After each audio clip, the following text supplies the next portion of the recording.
Good morning, students. Today we will learn about nature of mathematics, including axioms, postulate, and pattern of mathematics. First of all, we will learn about nature of mathematics.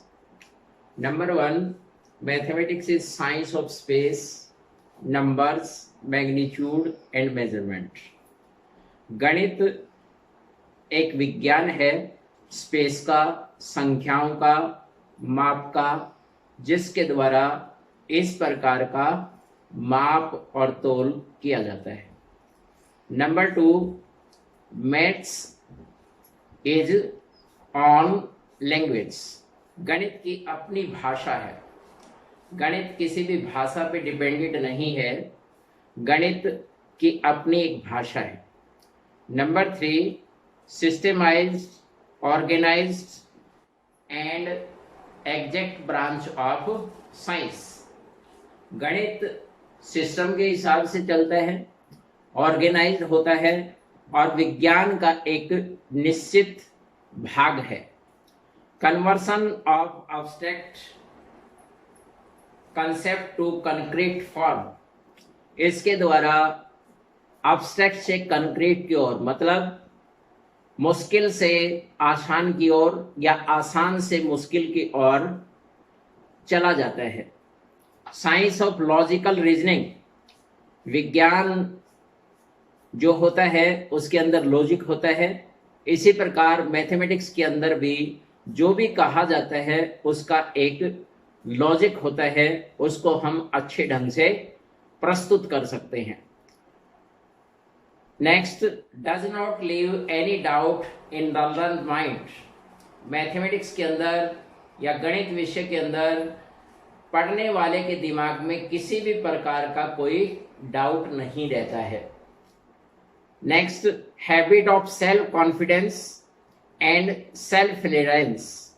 Mathematics पढ़ने से mathematics की जो हम पढ़ते हैं उसके कारण एक सेल्फ कॉन्फिडेंस, आत्मविश्वास उत्पन्न होता है।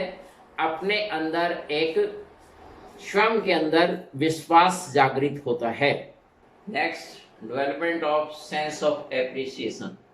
स्टूडेंट्स के अंदर जो एप्रिसिएशन का जो एक भाव होता है उसका विकास होता है। Next, development scientific attitude. विद्यार्थियों के अंदर वैज्ञानिक सोच का विकास होता है। Training of scientific method. जो वैज्ञानिक हमारी शिक्षण पद्धति है उसकी एक ट्रेनिंग बनती है। Maths knowledge is based on sense organs.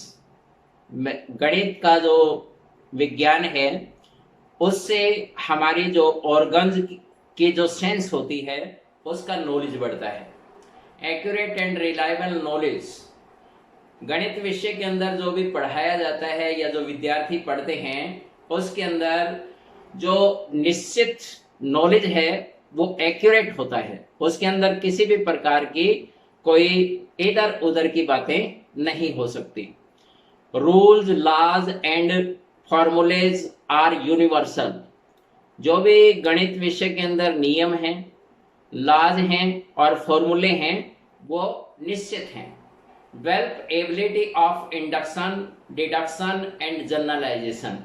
विद्यार्थी के अंदर आगनात्मक, निगनात्मक और सभी फॉर्मूलों को जनरलाइज करने की जो सेंस है उसका विकास होता है। Language is well defined, useful and clear.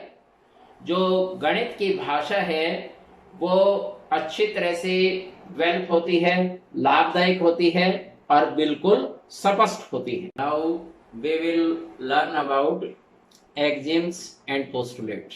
First of all, we have to learn what is axioms and what are postulates.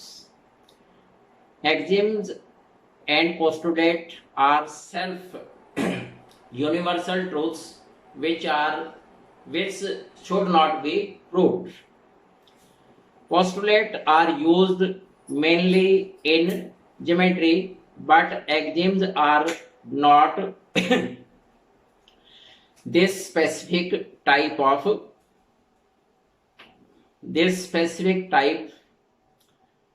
तो सबसे पहले हम एक्सियम के बारे में पढ़ेंगे। Number 1, things which are equal to same thing are equal to one another. Euclid ने 7 axioms के बारे में बताया हमें कि जो संख्याएं या जो वस्तुएं बराबर होती हैं वो आपस में भी बराबर होती हैं। Things which are equal to the same thing मतलब ऐसी वस्तुएं जो एक ही वस्तु के बराबर हों वो आपस में भी बराबर होती हैं। Number 2, if equals are added to equals the wholes are equal. यदि किसी संख्या के अंदर बराबर संख्याएं जोड़ी जाएं तो फिर भी वो आपस में बराबर रहती हैं। For example, if A is equal to B then A plus C is equal to B plus C. Number 3, if equals are subtracted from equals. यदि बराबर वस्तुओं में से बराबर वस्तुएं ही घटाई जाएं तो भी वो बराबर रहती हैं। For example, if A is equal to B then a minus c is equal to b minus c. Number 4, things which coincide one another are equal to one another. ऐसी वस्तुएं जो एक दूसरे को ढक लेती हैं वो आपस में समान होती हैं। Number 5, the whole is greater than part. बड़ा भाग जो पूरा भाग होता है वो अपने छोटे भाग से हमेशा बड़ा होता है। Next, things which are double of the same thing are equal to one another. ऐसी दो वस्तुएं जो किसी तीसरी वस्तु से दोगुनी हो वो दोनों आपस में भी बराबर होती हैं। Next, things which are half of the same thing are equal to one another.